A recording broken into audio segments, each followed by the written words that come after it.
Good morning, everyone. We're pleased to have such a nice turnout here today. I'm Philip Pearson, and I'm a member of the Environmental Action Team, as we like to say, EAT. And we have a quarterly presenter, and we're very happy that our quarterly presenter this quarter is going to be Mr. Jim Lazar, right here. Jim has a world of experience in the area of electricity and many different aspects of electricity. He's worked as a utility regulator, he's worked for efficiency and renewables, he's even worked for the state legislature. He's had a private consulting firm, and he's worked on, this is hard to believe, 5 different continents, which really astounded me. Everything except, what, Antarctica and Australia? Yeah. Amazing. I played in Australia, so that's okay. Super.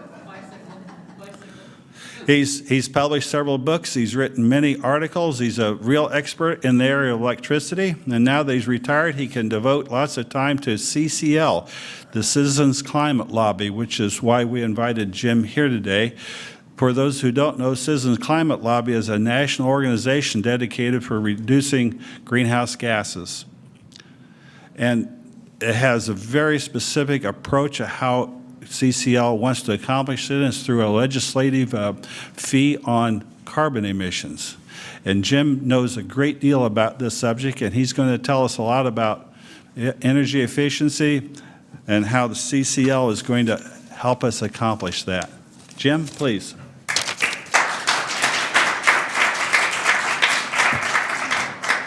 all right. So I haven't been in the 3D world for about 3 years now. This is really kind of exciting. And there's not a remote, so I'm going to be pointing my finger at Teresa when it's time to advance the slide. The Citizens Climate Lobby is a national and somewhat international organization. I'm going to talk a little bit about myself, climate change, CCL, and how you can get involved. CCL,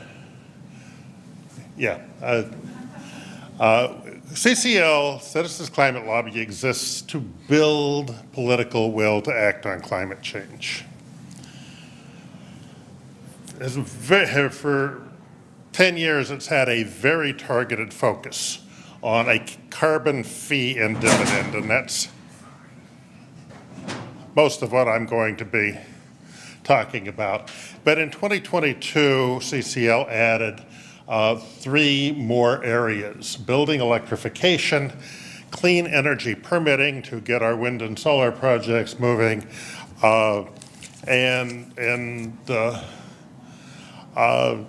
let's go ahead here. My story. I'm a retired economist. Let's go ahead. I've been in Olympia. I grew up in Las Vegas and Los Angeles, and this is my backyard in Las Vegas growing up. I've been in Olympia now for 45 years.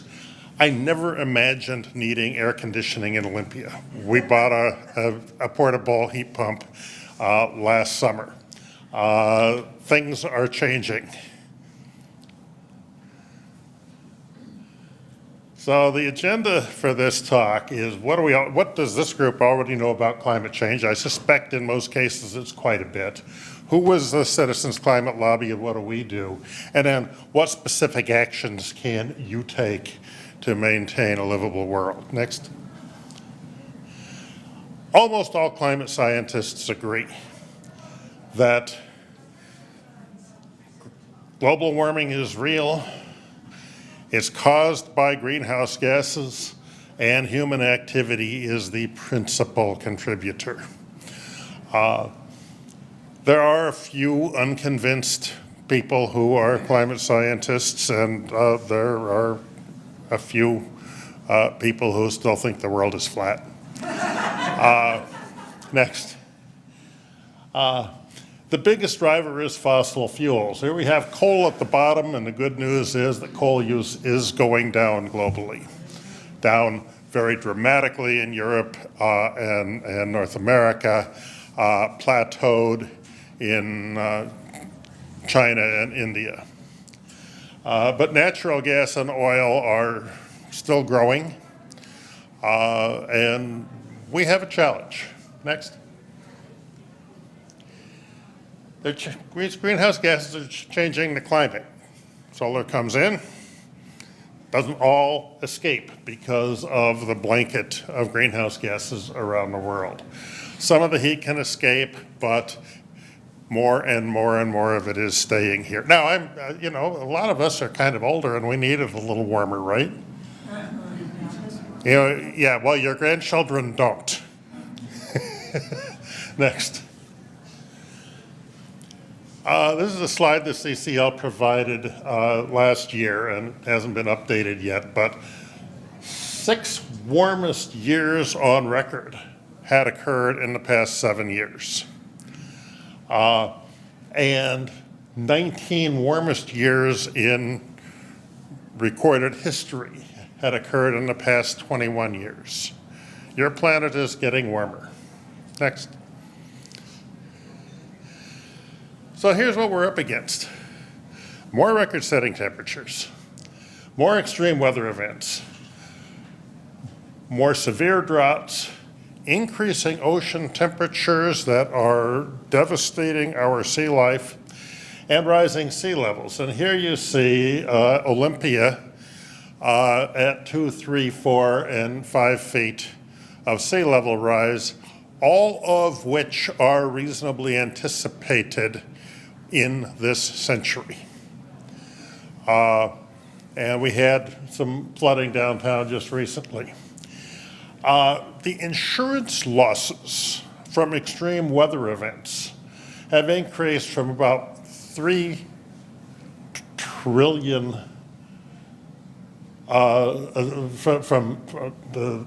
the number of billion-dollar events has increased 4 times. The costs have increased 5 times, and the number of events per year has increased dramatically. So we're having more events. They're causing more damage because they're affecting more of our homes and businesses and infrastructure that's affected by it. And the insurance industry is actually one of the leading entities in the fight for addressing climate change. It's really pretty exciting to see this otherwise stodgy industry realizing that this is costing them trillions and trillions of dollars. Pakistan last year, 33 million people displaced from their homes, 1.7 million homes flooded, 1,300 dead from record monsoon rain. Next. Intergovernmental Panel on Climate Change reports that we have until 2030, that's 7 years from now, to cut global emissions in half. Think about what that means for your own energy use, for your home, for your travel, for the way we produce electricity, heat our homes and businesses. We have to have a revolution in how we use energy and how much of it we use. Next. So this now comes to the Citizens Climate Lobby. 4 basic themes: personal conviction.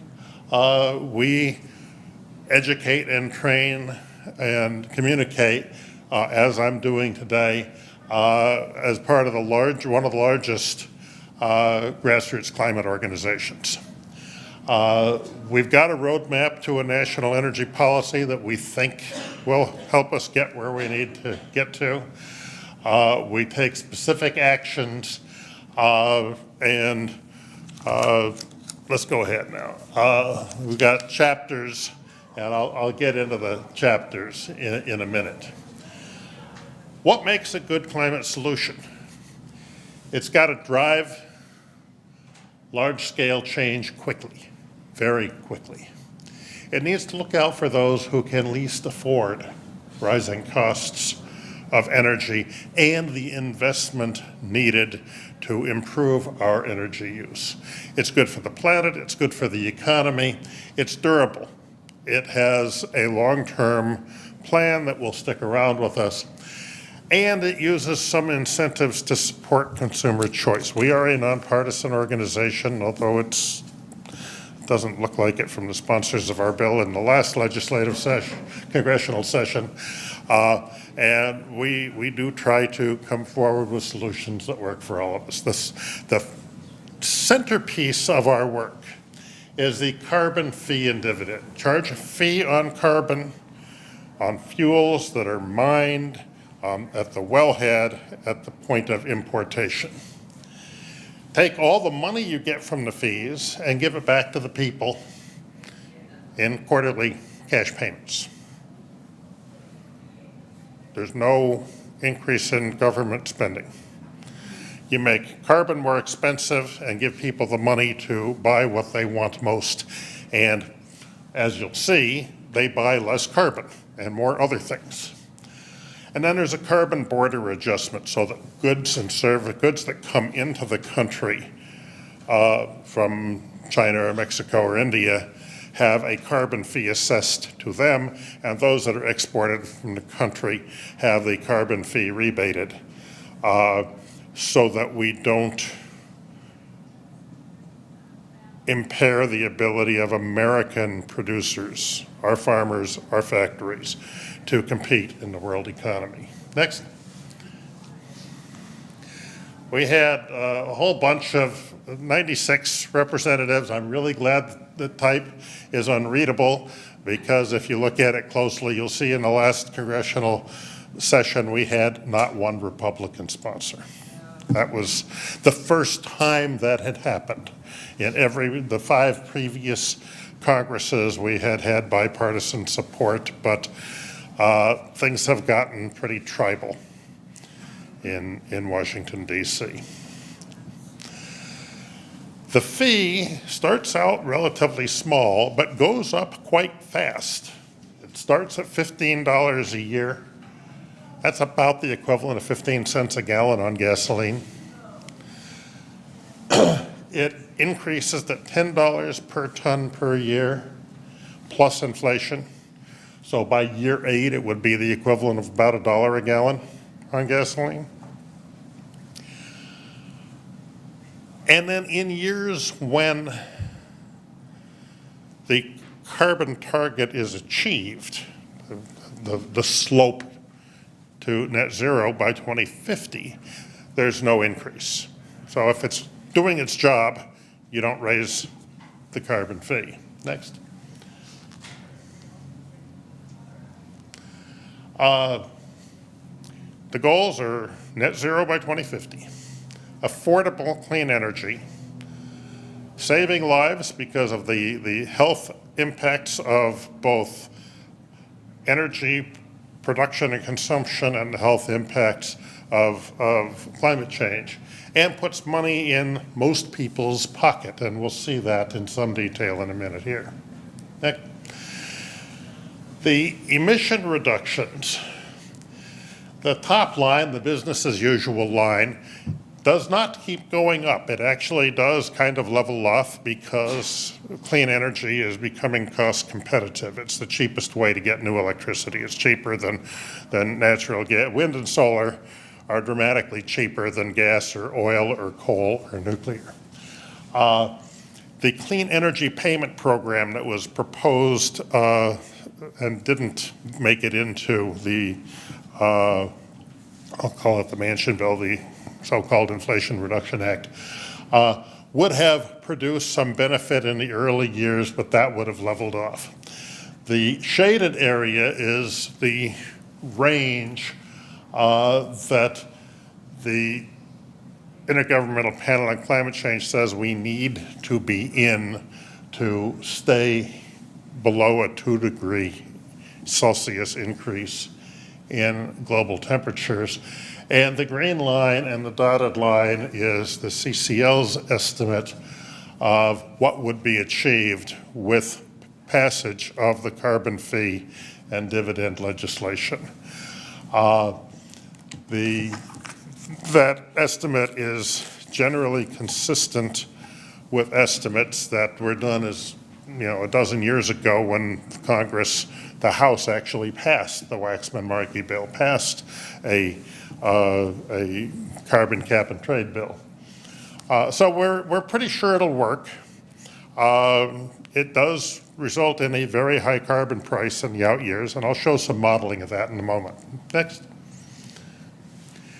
It creates a bunch of jobs. First of all, jobs in affordable clean energy, jobs in energy efficiency. Those jobs are created in every community in the country. They're not particularly concentrated. Wind and solar is built in more remote areas. Energy efficiency, improving the efficiency of this building, is installed locally. Next. The healthier environment part is maybe the piece. I'm an economist. I understand less of this than most people, although I did co-author one paper on a new tool that the EPA has for measuring the economic value of energy efficiency and renewables.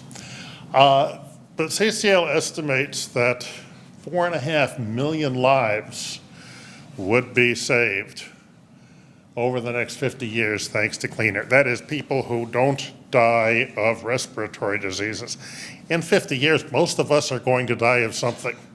And, so I'm not sure that I buy 4.5 million lives. I don't think the population will be 4.5 million larger than now, because a lot of us are going to wear out from something else. Maybe the most important part of this approach is that it puts money in the pocket of people who need it most. Everybody pays in proportion to how much energy they use, both directly and in the products they buy, because all of those products have the price, the carbon fee built into them. But the money goes back to everybody on an equal basis. So the very wealthy person with the private jet who generates 100 times as much carbon pollution as you and I pays in 100 times as much, but only gets an equal amount back out. The family that rides an electric bicycle with their kids on it to take their kids to school and lives in a super efficient house with solar on the roof is going to pay in very little, but they'll get the same check back as the rich people with the private jets. And this is perhaps the most important of it. This is a graphic that I may need to explain here a little bit. This green piece here is the payments that people get back after tax. The carbon dividend itself is taxable income, and the rich people pay more income tax on that dividend. The poor people pay less, so the net is more for the portion. This is the poorest 20%, the 5 quintiles of income. But the amount that we pay in is based on how much energy we use and cause to be used on the products we buy. And the low income people buy less, fly less, drive less. Whoa! I didn't realize I was holding a wand. I guess I'm not getting enough, I promise. And so the net benefit, and this is in an early year, for the low-income folks. They get back more than they pay in. There's a net cost to the richest folks. I think in quintiles, I'm up here. I'll pay in $921 and get back $383. So it's adverse to me. Most low-income households benefit, not all. Next slide.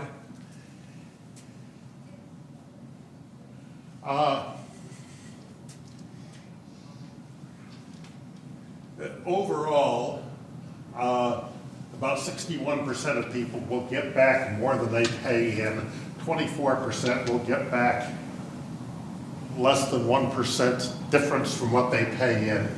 But in the first quintile, 96% of the population, the lowest 20% of income, will benefit. 85% of the next quintile of income will benefit. Up in my range, only 12% of us will get back more than we pay in, and I suspect that some of those people may be in this room, people who have invested in an electric car, invested in energy efficiency in your home, put solar on your roof, or taken other steps to minimize your own carbon. Next. This looks at a little bit differently by race. Almost, among Latino and black households, 80% benefit, and almost all of the rest have very minor, less than 0.2% of income net cost. It's less attractive for the white population because we're richer. But I thought people would be interested. CCL has done very extensive modeling of how this will affect different populations. It's also available by age and some other factors. James Hansen, NASA climate guy, was an early and strong supporter of the concept of a carbon fee and dividend. And we were been glad to have his support. Next.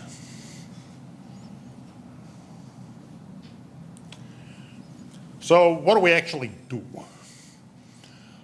We helped get 4 pieces of bipartisan climate legislation signed into law through the omnibus bill, through the bipartisan infrastructure bill, and a couple more that passed through at least one house of Congress. And some of them, the residential energy efficiency tax rebates were built into the reconciliation bill, and there are now very substantial tax credits available for you for investing in a heat pump water heater, induction range in your home, and several other things. And they're working by 2024 to make those apply at the point of sale so that people who don't actually have a big income tax bill will be able to take advantage of it. Since I retired and can manage my taxable income differently than I used to be able to, I'm finding that a $7,500 tax credit on an electric car is hard to use. I'm living better. I don't understand why I'm paying so much less tax, but it's working out for me. Next. So we helped generate 168,000 calls and emails to Congress and President Biden. We reached over 4.5 million people in targeted states through text and phone banking operations, 3,400 op-eds, including the Olympian and the Jolt News here in Olympia. We have gotten earned news coverage in newspapers across the country, including the major ones. All of that on the budget reconciliation bill, getting the permanent tax advantages for wind and solar in place was our principal focus there. Next. We exist to build political will to act on climate. Next. We have, and I've got a handout for everybody. I'll start these around the room here with the links and contact information on them, so you don't have to worry about writing any of this down. We have a weekly info session for people who are newly interested in CCL. There's information about the Energy Innovation Act on our website at energyinnovationact.org. Next.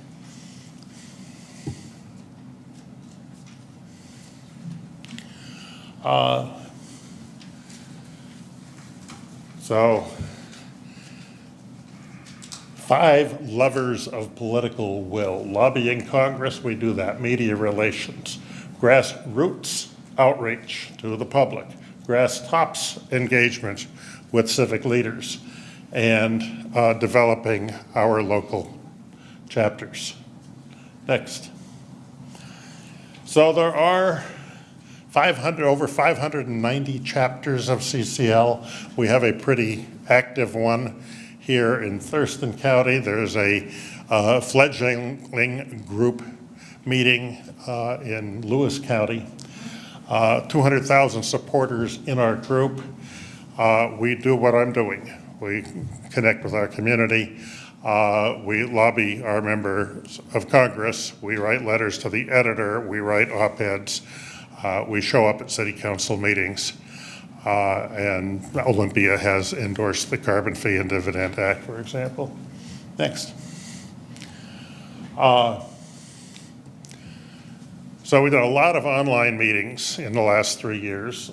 We were already having every month, before COVID, I used to go to the CCL meetings at the Olympia Center on the second Saturday, and we would, at the beginning of the meeting, we would log into the national meeting.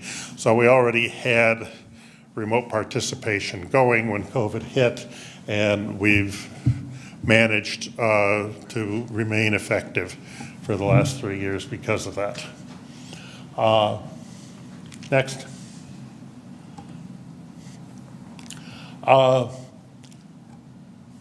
We tallied over 3,000 local elected officials endorsing our proposal. That's working across the country on cities and counties and state legislators. If you have ideas of people who would be interested in hearing from us, we'd like to come out and talk with folks. It's people like you that open doors for us to come to gatherings like this one. Next. We use the media. 3,693 letters to the editor in 2021. We have letter writing parties, and within our local chapter, we sort of take turns because the newspaper will publish on the same subject from the same person only so often, but that's the whole point of having more than one of us, or at least more than one name, even the same person writing all the letters. We don't do that. Next. We go to Washington. We meet with our members of Congress here in the district, and annually there is a lobby day in Washington, D.C. It was suspended, but in part during COVID, but it's back, and you can look it up on the website under the conference to see about the Washington, D.C. event. Next. So our Olympia chapter, we got about 100 members, of whom, typically our typical second Saturday meetings are about a dozen people. And we have been meeting by Zoom continuously throughout COVID. We have resumed a hybrid meeting format, so you can come live or virtually. We're struggling with the technology for hybrid meetings, but I think we'll have it together by our February meeting. We've had several meetings with our current and previous member of Congress, and Marilyn Strickland has, it took us a while, it took us several meetings and several years to get Denny Heck to endorse and sign on to the carbon fee and dividend approach. We're not there yet with Marilyn Strickland. She's a little, I won't say conservative, a little more hesitant than Denny was. And we coordinate with 2 other groups that I hope you've heard from or will hear from. The Thurston Climate Action Team, which works on local climate mitigation strategies, and the Climate Reality Project, which is a national organization founded sort of by Al Gore, which trains people in educating the public on the climate change issue rather than what we do as the climate solution issues. No, we'll go ahead and let Marshall Saunders, the founder, sort of finish this off. I used to think that the important people were taking care of the important problems. No. Preserving a livable world is up to us little people. What we do and do not do really counts.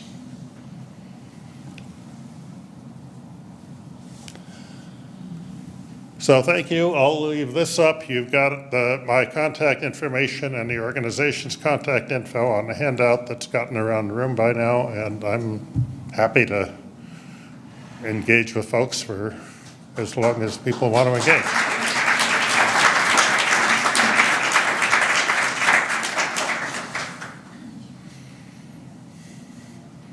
Alan. Thank you, Jim. I'm with CCL. Wait for a mic. Thanks for that presentation, Jim. I'm Alan Hardcastle. I'm the outgoing group leader for our local chapter of Citizens Climate Lobby. And our next meeting is February 11th. If Jim's presentation struck a chord with you, if you're interested in getting more information, we would love to see you at this meeting, whether it's virtually or in person at the Olympia Center. So the information that Jim passed out will help you link to the information we have, including our newsletter, which will give you a lot more background on what's going on in Congress. And as Jim said, we had to work very hard to get Denny Heck's endorsement of carbon fee and dividend, but he did. And we think we can do the same with Marilyn Strickland. We know this benefits all people and that it's a powerful tool that we can use right away to begin to curb carbon emissions, not just in our state, which we know we're advanced in, but nationally. We've got to get everybody on board with this approach, with this solution, to really make a big difference. And we are the leaders at the local level that will make the difference in that task. So thanks very much for presenting today, Jim, and love to take more questions.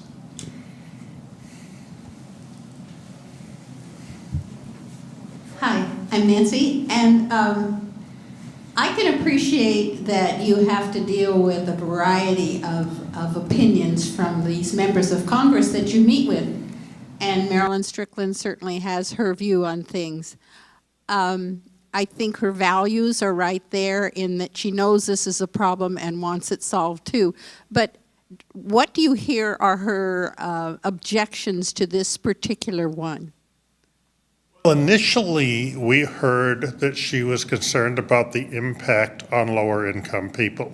A lot of low impact people drive long distances to work. And, you know, fortunately, CCL has done a lot of research on that. I showed some of that. The vast majority of lower income people benefit because they pay in less than they get back. Turns out that might have been more a concern of her chief of staff than her own. I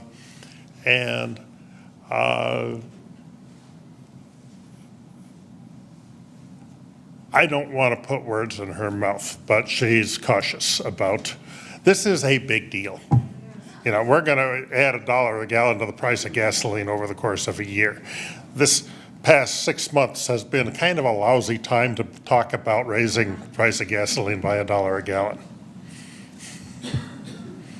So I think it's caution. Yeah. I'm curious what the current thinking would be then about getting a bill like this through Congress if you're having difficulty getting the D's on board and the R's are running the show. One of the reasons that I agree, it is going to be difficult. This is a extremely difficult Congress to get anything through. Not just climate legislation. It's one of the reasons I think the organization in the last Congress expanded from our laser focus on the carbon fee and dividend into the clean energy permitting and housing electrification or beneficial electrification area, some things where there is bipartisan support. I'm after 6 years of being involved in the organization, where we described ourselves as laser focused on the single solution of carbon fee and dividend, the group did broaden its agenda to recognize that this country is so sharply and evenly divided politically, and the tribal behavior is causing that to also become divided on solutions. According to the New York Times, a lot of deforestation is occurring to provide the minerals we need for the lithium batteries. So the electric car situation is recycling, and you've got to deforest to get to the things you need to make the batteries. So that's also apparently, according to the New York Times, the biggest polluter is landfill food, compost food that we don't use that's in the landfill. That's one of the biggest emissions. And the only real clean energy we have are the forests, which we've pretty much massacred in our environment here. So the clean energy that we need is from our trees, but not just replanting. It's from the old growth. It's from the older trees that are taking up the carbon. So there's a lot of mitigation we can do in our community that we haven't done for a lot of things. But it's alarming, because it looks like we've passed the tipping point is what it amounts to. But thank you for trying to help where we can at this point. Thank you. Part of your comment is in my expertise, the materials that go into clean energy technology. And lithium is a big one for the batteries, but there are also exotic materials that go into wind turbine production and solar panel production and other forms of clean energy. And we can't ignore those impacts. The lithium is the one that I think is the most promising. Lithium is actually a very common element in the Earth's crust. It's not a scarce material. And I worked for a while as a consultant to Burbank Water and Power, which was a participant in a proposed geothermal power plant to be built in the Imperial Valley, Salton Sea area in southeastern California. And the brine that the geothermal power plant brought up from the deep was very rich in lithium. And they estimated that just by separating the lithium out before they pumped the brine back down into the hole, could supply up to half of the lithium demand for the whole country under a full vehicle electrification scenario. So there are some sources that don't require tearing up surface land. China is building more coal plants to produce solar panels. So there's a lot more coal going into China. They're building. China's consumption has been declining for about the last 4 years. They're still building coal plants, but they're building very efficient ones and retiring cruddy ones. So I'm not happy that they're building more coal plants. The actual coal consumption is declining. India is expected to plateau in coal consumption. Half of the solar installed in the world last year, and almost half of the wind was installed in China. China is actually moving dramatically faster on renewables than the U.S. is, and dramatically over half of the electric vehicles sold in the world last year were sold in China. When we're done, I'm driving a Kia Niro EV, and if anybody wants to come out and take a look at my electric car, please do. I have two questions, one more global, one closer to home.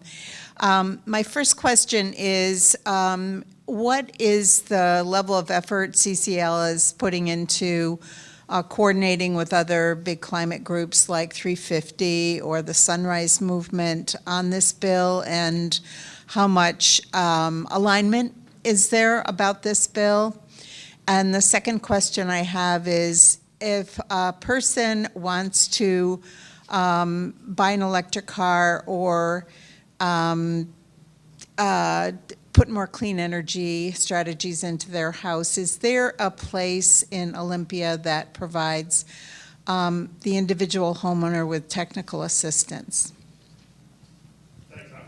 The second question, and maybe move a microphone over to Alan to answer the question on coordination with the other organizations. There used to be an Energy Outreach and Technical Assistance Center in Olympia. It was originally set up by the South Puget Sound Solar Energy Association, which later became the Olympic Renewable Resources Association. It was on 4th Avenue, originally up by Ralph's Fifth Way, and then moved downtown. And then the Renewable Resources Association merged with the Atmosphere Alliance to become Climate Solutions, and Climate Solutions became focused on state and regional issues and lost its local focus. And we no longer have a technical assistance center. So the answer, unfortunately, is no. If you're looking for help with your electricity consumption, Puget Sound Energy can help and does help some. I think they could be doing quite a bit better.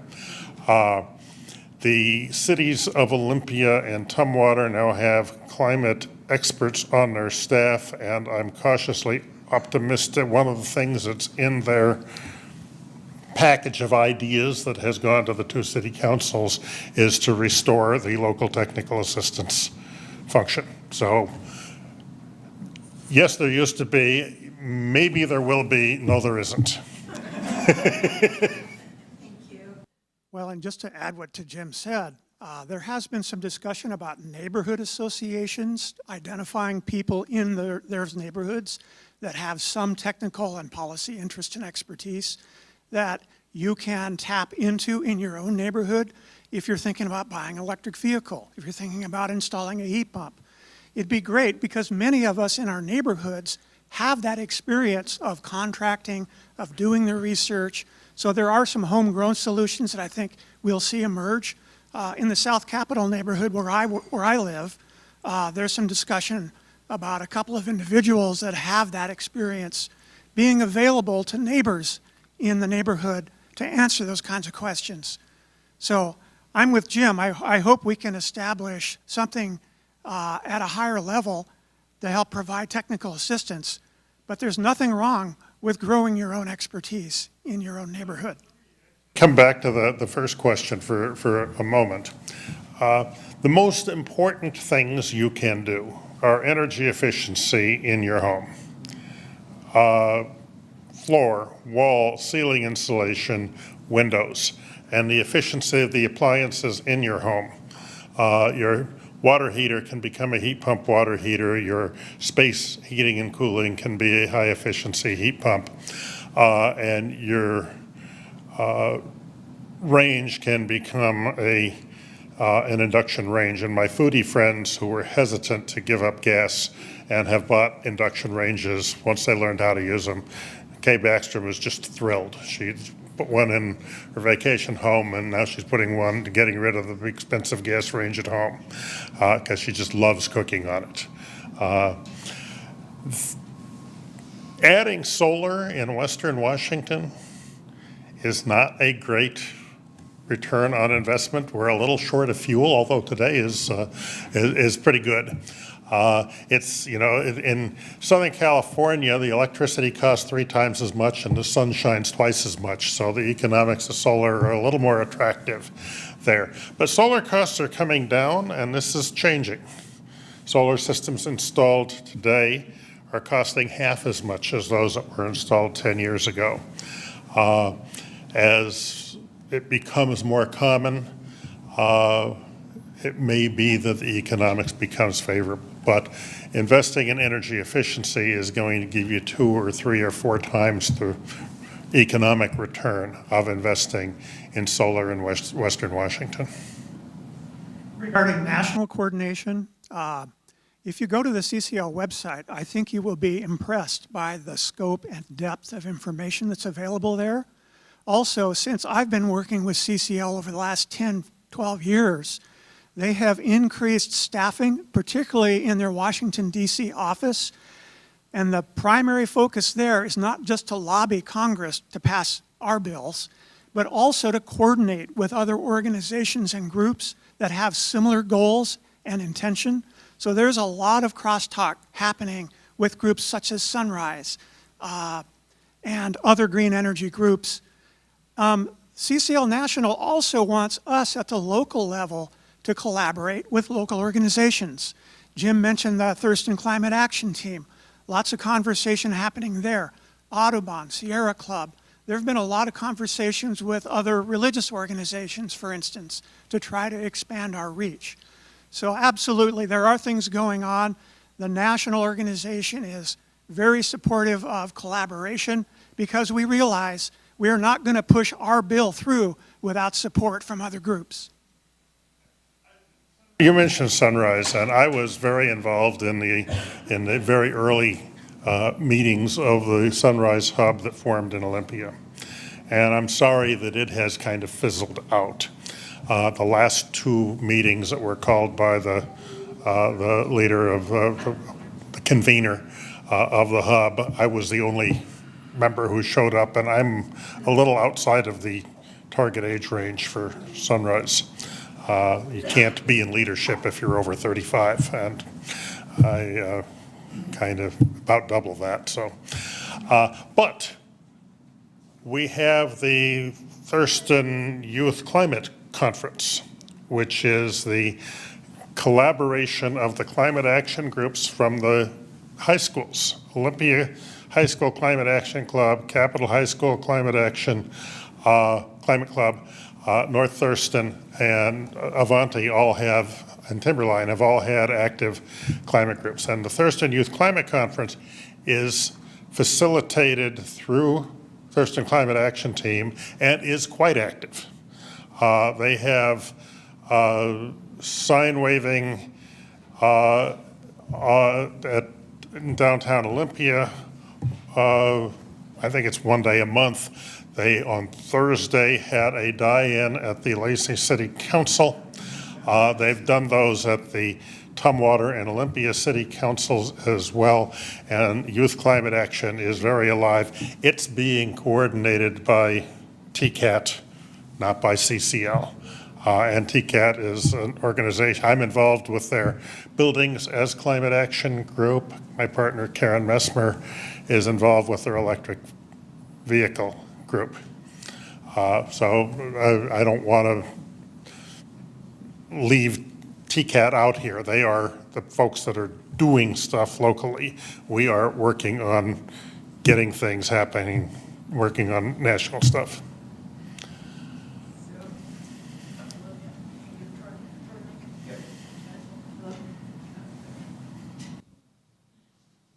Testing?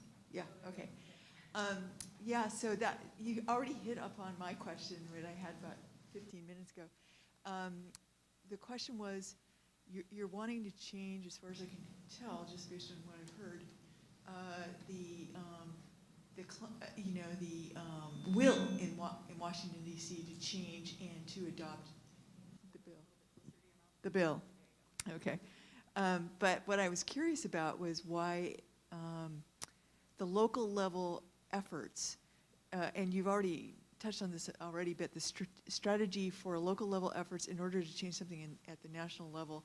I was curious, what's behind that for you as a group? Because I'm involved in both TCAT and CCL, I may have a hard time separating how I do this. I view CCL as focused solely on national solutions. And we're a chapter in a state, in a region. We have regional conferences annually and a national conference and national meetings monthly and national conference annually, and we focus on Congress. I'm also involved in TCAT, which is very involved in the local solutions of more efficient buildings, more efficient transportation systems, and clean energy policies. And there's mutual support, but almost no overlap. I actually just had a quick comment on the technical support kind of aspect of clean energy. I might refer people over to Northwest Cooperative Development Center.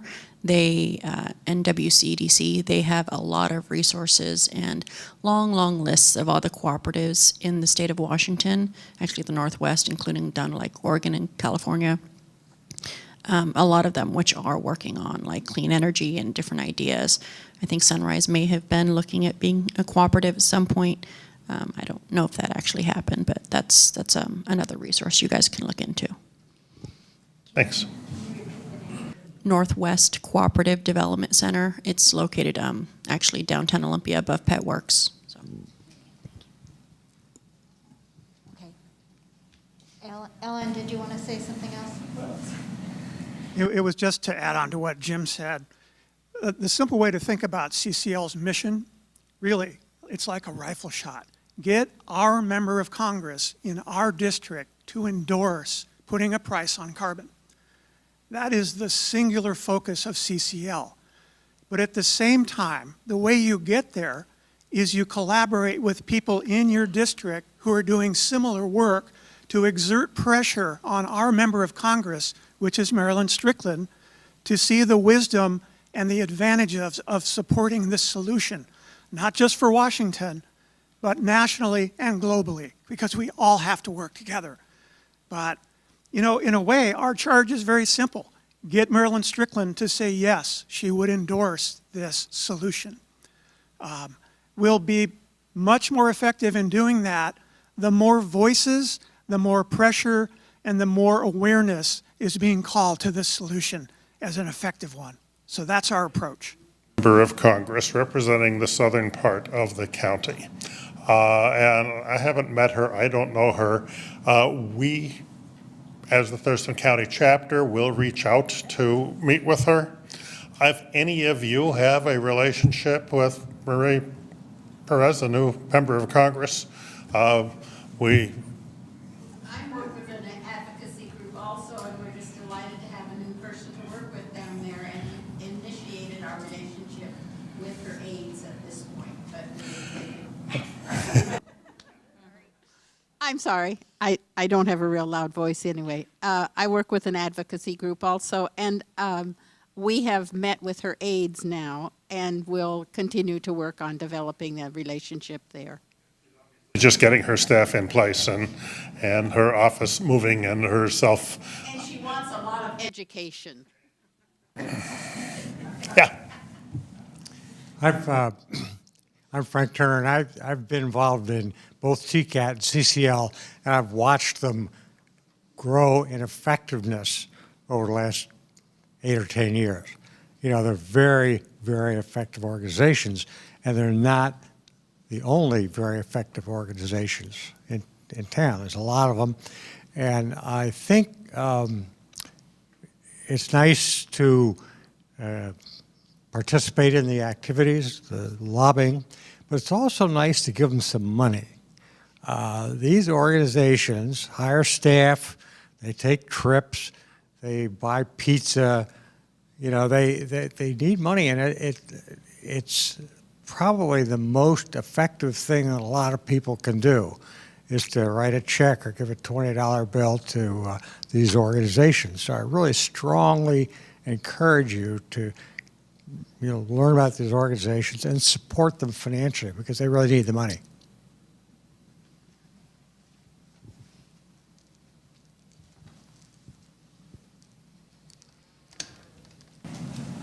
Are there any other questions for our guest speaker, Ted? Do you have one? Use your microphone. Oh. Any other questions? Sorry.